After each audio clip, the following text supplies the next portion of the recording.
आज पंडित दीनदयाल जी उपाध्याय की पुण्यतिथि है। पंडित दीनदयाल जी उपाध्याय एक ऐसी शख्सियत थे भारत की कि मैं कह सकता हूं कि एक राजनीतिक पार्टी को एक उन्होंने ऐसी विचारधारा, एक ऐसी दार्शनिक अवधारणा देने का काम किया है कि वह पार्टी उस विचारधारा, उस दार्शनिक अवधारणा के आधार पर काम करे और साथ ही साथ सरकार भी चलाने का काम करे।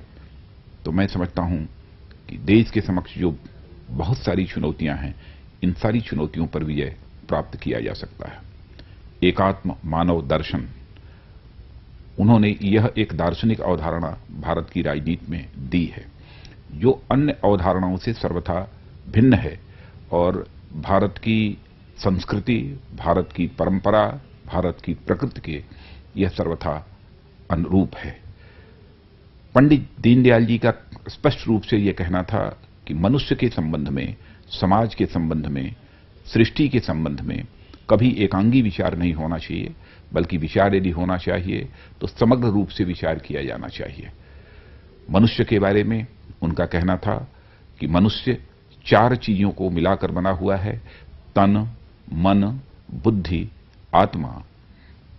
तो किसी भी राजनीतिक पार्टी को जो वास्तव में जन सेवा करना चाहती है, समाज में का, व्यक्ति का समग्र विकास करना चाहती है, तो इन 4 की चिंता करनी पड़ेगी ताकि तन की आवश्यकताएं भी पूरी हो सकें, मन की आवश्यकताएं भी पूरी हो सकें, बुद्धि की आवश्यकताएं भी पूरी हो सकें और आत्मा की भी जो भूख होती है वो भूख भी जो है पूरी मिट सके। तन के सुख के लिए धन धान चाहिए, मन के सुख के लिए मान सम्मान स्वाभिमान चाहिए, बुद्धि के सुख के लिए ज्ञान चाहिए और आत्मा के सुख के लिए भगवान चाहिए।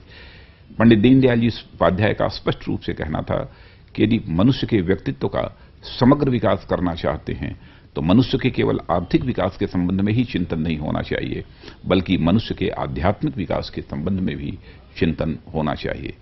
आर्थिक विकास के साथ साथ मनुष्य का यदि आध्यात्मिक विकास भी होता है तो उसके व्यक्तित्व का समग्र विकास यह स्वाभाविक रूप से होगा।